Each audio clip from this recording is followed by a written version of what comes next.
August 1211, somewhere in the Yanshan mountain range along the northern edge of China, a Jin Dynasty general named Wanyan Jiyujin stands on the ramparts of Juyong Pass, one of the most fortified defensive positions in the known world.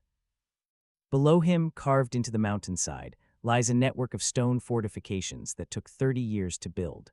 Behind those walls wait 80,000 of the Jin Empire's finest troops, heavy cavalry in lamellar armor, crossbowmen with mechanical triggers, infantry armed with halberds and tower shields. This fortress has never fallen to a nomadic army, never even been seriously threatened. Jiyujin watches the valley below where approximately 5,000 Mongol horsemen mill around in what appears to be complete disorganization. They look lost, confused, trapped between the mountain walls with nowhere to retreat. The Jin general smiles. He's about to crush Genghis Khan's vanguard force and end this Mongol invasion before it truly begins. He turns to his subordinate commanders and gives the order to pursue and destroy the enemy in the open field. It's one of the worst military decisions in human history. In exactly 3 hours and 17 minutes, 80,000 Jin soldiers will be corpses scattered across 12 miles of mountain terrain. The Mongols will lose fewer than 200 men. This isn't a battle. This is a massacre disguised as a retreat. This is the moment the Jin Dynasty, one of the most powerful empires in Asia, realizes it's fighting an enemy that has perfected warfare to a degree that makes their massive armies and stone fortresses completely irrelevant. Before diving into how 5,000 horsemen annihilated a force 16 times their size, if you enjoy learning about the tactical genius and brutal efficiency that define the Mongol conquests, consider hitting that like button and subscribing for more content like this. What's about to unfold at Yehuling is studied in military academies to this day as the perfect execution of the false retreat tactic. This brings us to one of the most misunderstood aspects of Mongol warfare. Hollywood and popular history portray them as savage hordes who win through sheer numbers and brutality.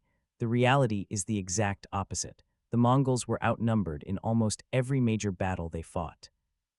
What they possessed was something far more dangerous than numerical superiority, a command structure so efficient and tactics so refined that they could coordinate complex battlefield maneuvers across vast distances using nothing but flag signals and horn calls. Every warrior knew exactly what to do based on years of synchronized training that started in childhood. Genghis Khan himself is positioned about 15 miles northeast of Juyong Pass with the main Mongol army, roughly 25,000 cavalry. He's 44 years old at this point, already a legend among the steppe tribes, but relatively unknown to the Jin Dynasty bureaucrats who view him as just another barbarian warlord. The Jin made a catastrophic diplomatic error 6 months earlier when they demanded Genghis Khan submit to their authority and pay tribute. The Khan's response was to invade with 4 separate armies, each attacking different sections of the Jin frontier simultaneously. The force currently trapped in the valley below Juyong Pass is commanded by a general named Jeeb, whose name translates roughly to the arrow. He's one of Genghis Khan's 4 dogs of war, elite commanders known for absolute tactical flexibility and willingness to sacrifice everything for victory. Jeeb is 39 years old and has been with Genghis Khan since the early tribal unification campaigns. He once shot the Khan's horse out from under him during battle, then immediately surrendered and begged to serve under such a worthy opponent. The Khan, impressed by the audacity and skill, gave him command of a 1,000-man unit. Now Jeeb commands the mission that will open the gates to northern China. Here's what Wanyan Jiyujin doesn't understand about what he's seeing. Those 5,000 Mongol horsemen aren't disorganized. They're performing a choreographed deception that every warrior has practiced hundreds of times. The apparent confusion is a theatrical performance designed to trigger exactly the response it's getting. Jin commanders salivating at the opportunity to destroy an isolated enemy force in the open field where their numerical advantage seems overwhelming. Shift your perspective to inside Juyong Pass. The Jin soldiers are elite troops, but they haven't fought a major battle in over a decade. The Jin Dynasty conquered northern China from the Song Dynasty and established dominance through superior weaponry and defensive positions. Their military doctrine is built around heavy infantry and crossbow formations operating from fortified positions. They're trained to hold ground, not pursue light cavalry across broken terrain, but their commanders are confident. They have more than 10 times the enemy's numbers. They have better armor. They have supply lines and fortifications to fall back to. What could possibly go wrong? Everything, literally everything. The Jin army begins marching out of Juyong Pass at approximately 9:30 a.m. on August 13, 1211. The column is massive, 80,000 men don't move quickly even in ideal conditions. The mountain pass forces them into a narrow formation that stretches for miles. The vanguard consists of roughly 15,000 heavy cavalry, followed by 40,000 infantry, with another 25,000 mixed forces bringing up the rear. The entire column takes nearly 2 hours to fully deploy from the fortifications. The Mongols watch and wait. Jib has divided his 5,000 cavalry into 5 units of 1,000 warriors each. In Mongol military organization, this is 5 Minghin, the core tactical unit that can operate independently or coordinate with others through visual signals. Each Minghin is further divided into 10 jagun of 100 men, and each jagun into 10 arban of 10 men. This nested structure allows for incredible tactical flexibility. A single horn blast can make all 5,000 warriors execute the same maneuver simultaneously, or different signals can make each unit perform independent actions while maintaining overall coordination. As the Jin vanguard approaches to within approximately 800 yards, the Mongols begin their retreat. This is the critical moment. The retreat has to look panicked enough to be believable, but controlled enough to maintain formation cohesion. The Mongol horsemen turn and begin riding northeast into the valley system, away from Juyong Pass. They're not riding at full speed. That would alert the Jin commanders that something's wrong. They're riding at what appears to be the pace of frightened men fleeing superior numbers, but still trying to maintain some unit integrity. The Jin cavalry pursues. This is exactly what Jib wants. If you made it this far, you're a true history enthusiast. Please verify your subscription now. It really helps the channel keep these forgotten stories of perfect military execution alive. You're a Jin Dynasty cavalry officer named Wugyusun Zhangdu. You're 31 years old, born into a military family, trained since childhood in horsemanship and swordsmanship. You're wearing approximately 45 pounds of lamellar armor, overlapping iron and leather plates that cover your torso, shoulders, and thighs. Your horse is similarly armored with leather barding. You're part of the vanguard force now in hot pursuit of the Mongol raiders. The morning is already getting hot. You can feel sweat pooling under your armor. Your horse is breathing hard from the weight and the pace, but you're confident. You outnumber these nomads 3-1 just in your vanguard force alone. The Mongols stay just out of effective crossbow range, roughly 700 to 800 yards ahead of your formation. They're riding in what looks like disorder, small groups breaking off and reforming. You can see some of them looking back over their shoulders. They're afraid.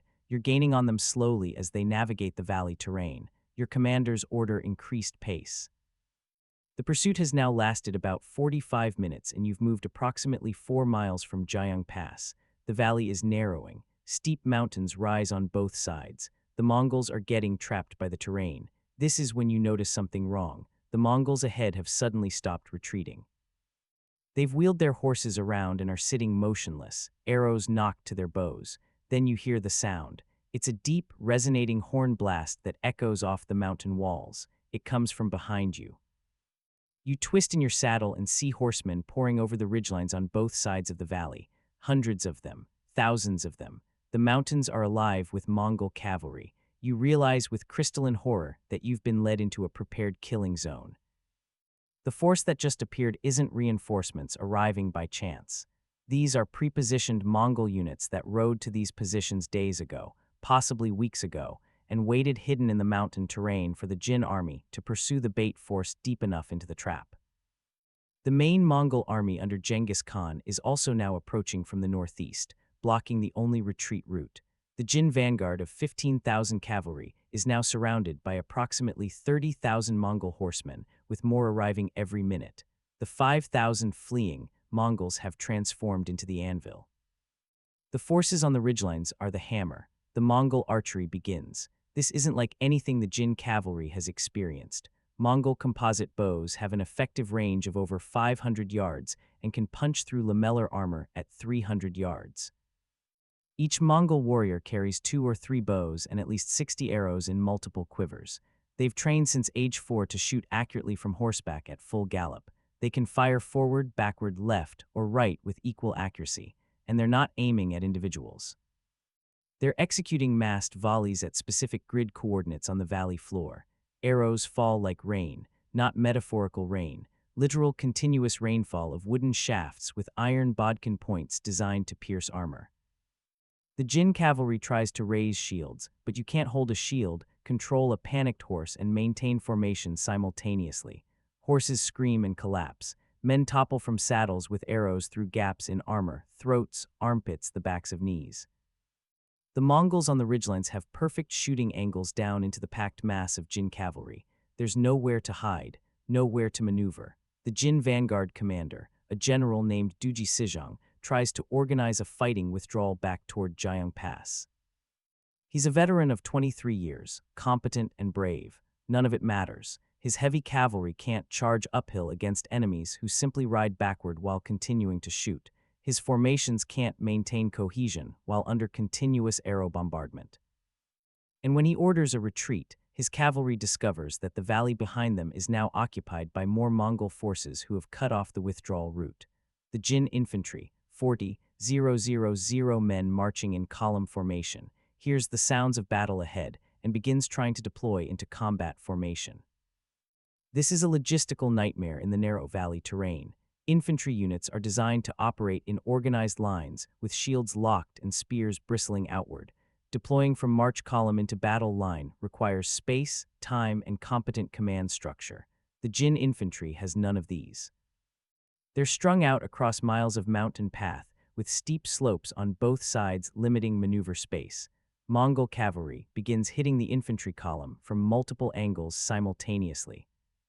The standard Mongol tactic against infantry is the caracole. Ride within bow range, unleash volleys of arrows, wheel away before the enemy can respond, reload while circling, then attack again from a different angle. The Jin infantry's crossbows are powerful weapons with longer range than standard bows, but they have one fatal weakness: reload time. A crossbow takes 15 to 20 seconds to reload using mechanical cranks and triggers. A Mongol composite bow can fire 10 to 12 arrows in the same time period. I find it incredible that we're exploring these tactical innovations together from different parts of the world, connected across time and space by our shared fascination with how asymmetric warfare can overcome numerical odds through superior coordination and training. The mathematical reality of the arrow exchange is devastating. A Jin crossbow unit of 100 men can fire approximately 300 bolts per minute, assuming perfect conditions. A Mongol cavalry unit of 100 men can fire approximately 1,200 arrows per minute while maintaining mobility. The Mongols have 4 times the rate of fire and don't have to stand still to reload. They circle the increasingly desperate Jin infantry formations, pouring arrows into any exposed targets, then vanishing before organized responses can form. This is where the Jin army's numerical superiority becomes a liability. 80,000 men require enormous logistical support: food, water, ammunition supplies. Those supply wagons are currently trapped in the killing zone.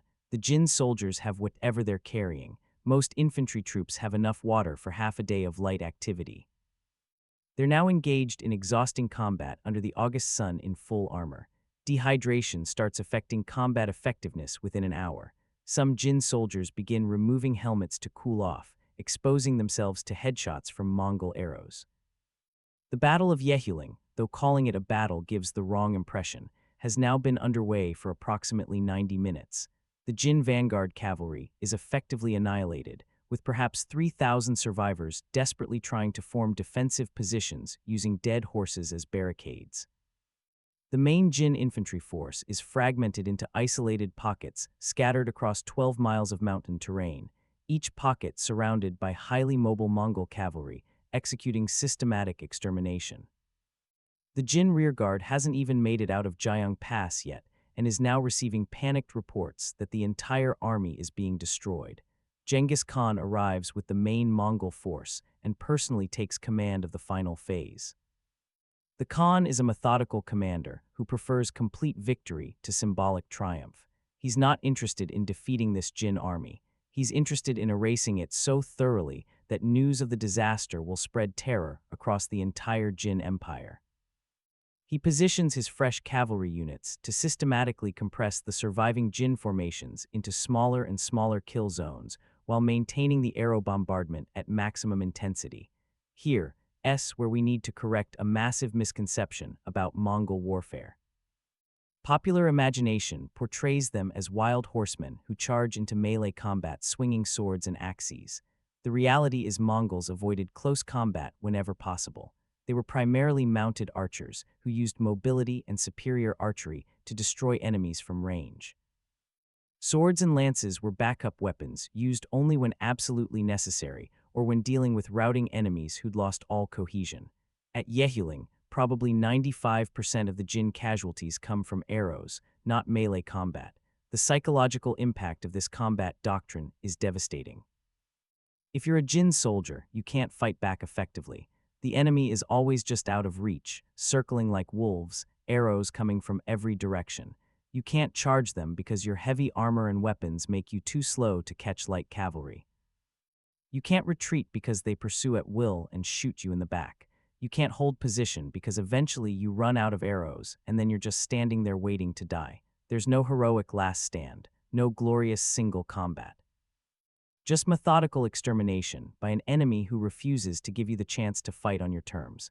By approximately 12:45 p.m., 3 hours and 15 minutes after the Jin vanguard began its pursuit, organized Jin resistance has effectively collapsed. What remains are isolated groups of survivors trying to surrender or flee. The Mongols grant neither option. Genghis Khan's doctrine is simple. Enemies who surrender today will fight again tomorrow. Enemies who flee will warn others. The only reliable way to secure conquest is complete extermination of military forces. Mongol cavalry systematically ride through the battlefield, killing wounded and hunting down fugitives. This isn't sadistic cruelty, though it's certainly brutal. It's cold strategic calculation. A wounded Jin soldier who survives can return to service in months. A dead Jin soldier is permanently removed from the enemy's military capacity. The Mongols are fighting a campaign of conquest against an empire with 10 times their population. They can't afford to leave enemies alive who might require refighting later.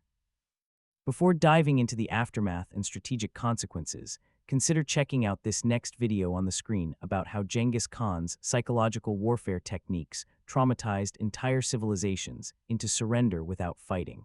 The terror generated at battles like Yehuling was often more valuable than the tactical victory itself.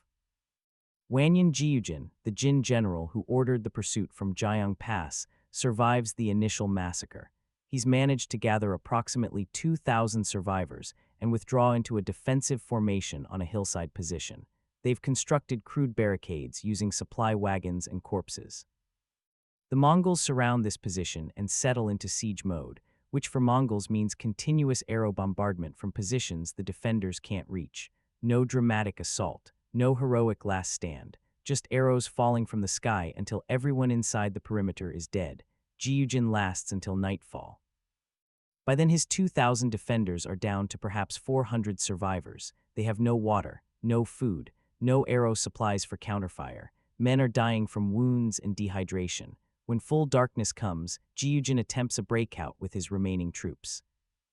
They make it approximately 600 yards before Mongol cavalry, operating by moonlight with perfect coordination, intercepts and annihilates them. Jiyujin is killed by an arrow through the eye socket that punches through into his brain. He dies instantly, which is more mercy than most of his army received. The casualty count, documented in both Mongol and Jin Dynasty records, is staggering. Of the 80,000 Jin soldiers who marched out of Juyong Pass on August 13, 1211, fewer than 5,000 survived to retreat back to the fortress. The rest are dead or dying scattered across the mountain valleys. The Mongol casualties are estimated at between 170 and 200 killed, with perhaps 400 wounded. This is a kill ratio of approximately 400 to 1. Let that number sink in, 400 to 1. This wasn't just a military victory. This was the destruction of the Jin Empire's military mystique. For decades, the Jin Dynasty projected power through the threat of its massive armies and impregnable fortifications. In a single afternoon, the Mongols demonstrated that neither mattered against superior tactics and mobility. News of Yehuling spread across northern China like a psychological shockwave. Jin vassal states began calculating whether continued loyalty was worth the risk of being on the wrong side of history. Genghis Khan doesn't stop to celebrate.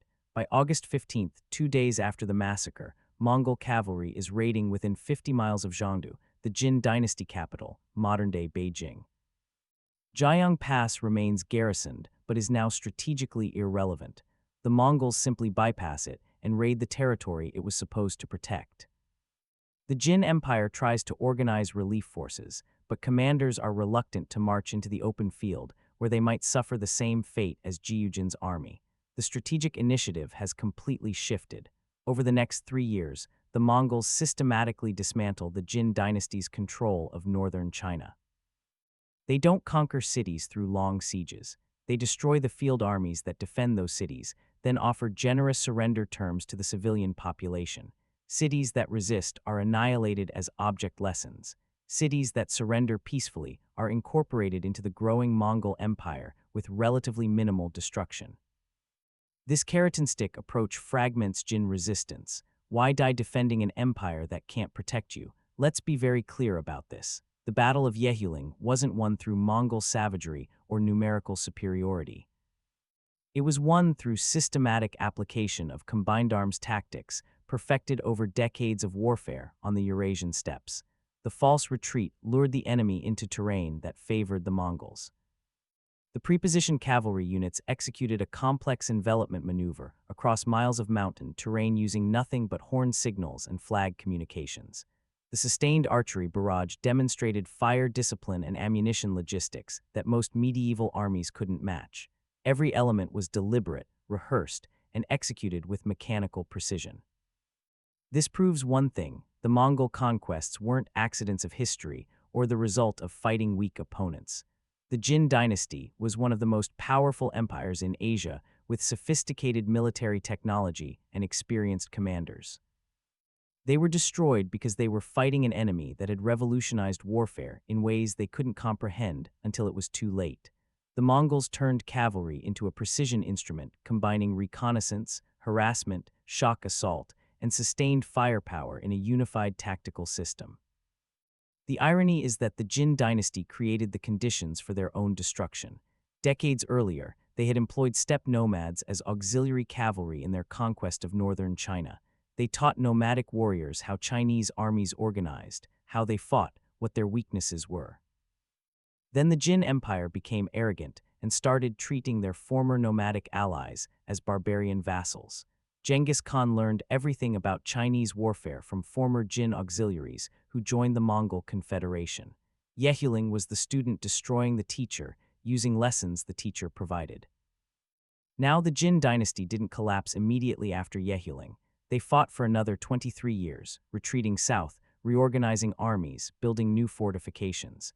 But they never recovered the military confidence or strategic position they held before that August day in 1211. The psychological wound was too deep. Every time a Jin commander faced Mongol cavalry, he remembered what happened to 80,000 men who thought they had numerical superiority. That fear became a self-fulfilling prophecy. The Battle of Yehuling also established the template for Mongol conquest campaigns across Eurasia. The tactics used here, false retreat, envelopment, sustained archery, systematic extermination, would be repeated in Persia, Russia, Eastern Europe, and the Middle East. Armies that outnumbered the Mongols 10-1 would make the same mistakes the Jin dynasty made, assuming numerical superiority mattered, pursuing what appeared to be retreating enemies, fighting on terrain that favored mobile cavalry, and discovering too late that they were trapped in a prepared killing field. If you've stayed with me through this deep dive into tactical brilliance and brutal efficiency, please hit subscribe and turn on notifications. We're exploring the forgotten military innovations that shaped world history, one massacre at a time. The algorithm needs to know that detailed tactical analysis has an audience. Consider the technological implications. The Mongols weren't using advanced weapons. Their bows were composite recurve designs that existed for centuries. Their armor was lighter than what the Jin dynasty troops wore. They didn't have superior metallurgy or secret weapons. What they had was superior training, coordination, and tactical doctrine. They turned existing technology into a system that could defeat opponents with better equipment and larger armies. This is the essence of military innovation, not new weapons, but new ways of using existing weapons. The logistical achievement is equally impressive. Mongol cavalry operated hundreds of miles from their base territories, maintaining communications, coordinating multi-army campaigns, and sustaining combat operations without the supply infrastructure that conventional armies required. Each Mongol warrior carried everything needed for weeks of independent operation: dried meat, fermented mare's milk, spare bowstrings, arrow-making supplies, basic veterinary equipment for horses. They could live off terrain that would starve a conventional army. This operational independence meant they could campaign year-round, while enemies waited for spring campaign seasons. The Battle of Yehuling also reveals the importance of intelligence and reconnaissance. The Mongols didn't stumble into that valley by accident.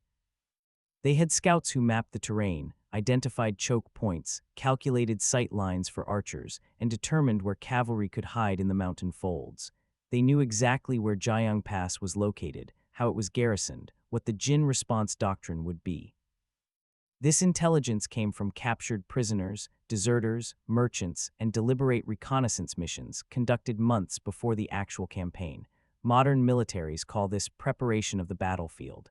The Mongols mastered it 800 years ago. There's a darker legacy to Yehuling that needs acknowledgement.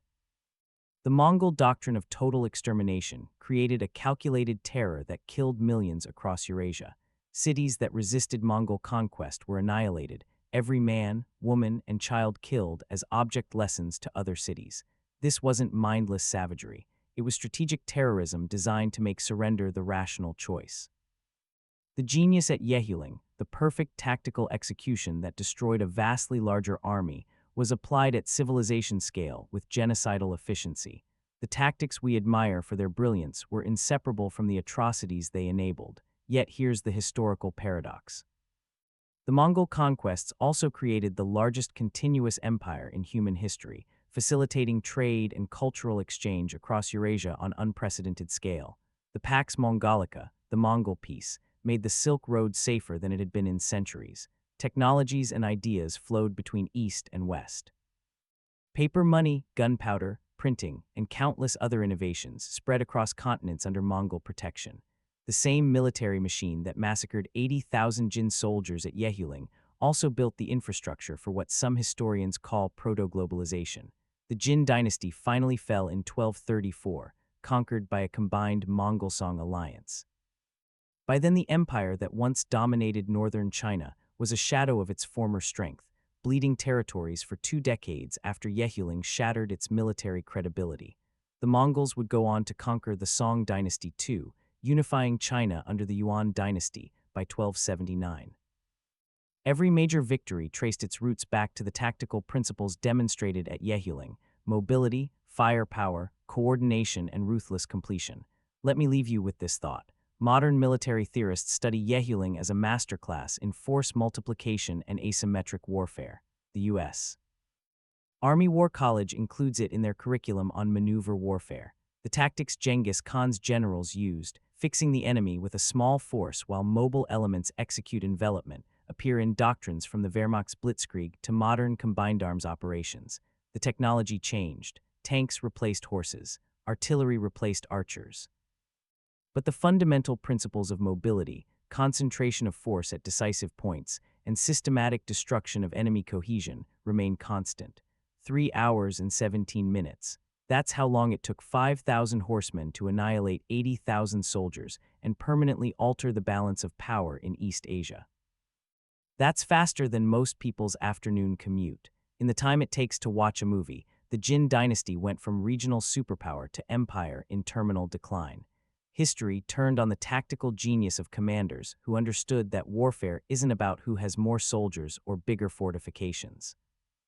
It's about who can impose their will on the enemy's decision-making process, who can fight on terrain and terms that favor their strengths, and who has the discipline to execute complex plans under the chaos of combat. Picture Jeeb, the commander of the Bait Force, surveying the battlefield as the sun sets on August 13, 1211. The valley floor is carpeted with Jin Dynasty corpses. The August heat is already making the bodies bloat and stink. Scavenger birds are circling overhead. Njib is preparing to ride north to rejoin Genghis Khan and report mission success. He lost fewer than 50 men from his 5,000-strong force. He destroyed an enemy army 16 times his size. And he did it by making them chase him into a trap they should have seen coming if they'd understood they were fighting an enemy that had perfected warfare to an art form. The Jin Dynasty generals thought they were hunting barbarians. They died learning they were the prey. Remember Yehuling. Remember that 80,000 soldiers with superior equipment and defensive positions were erased in an afternoon by an enemy they underestimated. Remember that the greatest victories often come from making your opponent fight on your terms, in your chosen terrain, at a time of your choosing. And remember that tactical brilliance, coordination, and ruthless execution can overcome odds that seem mathematically impossible. This is the legacy of the Mongol conquests. Not just the empire they built, but the military revolution they perfected. They proved that small, highly trained forces using superior tactics could systematically destroy much larger conventional armies. They turned warfare into a science of mobility, firepower, and psychological operations. And they did it 800 years before modern militaries formalized the concepts into doctrine.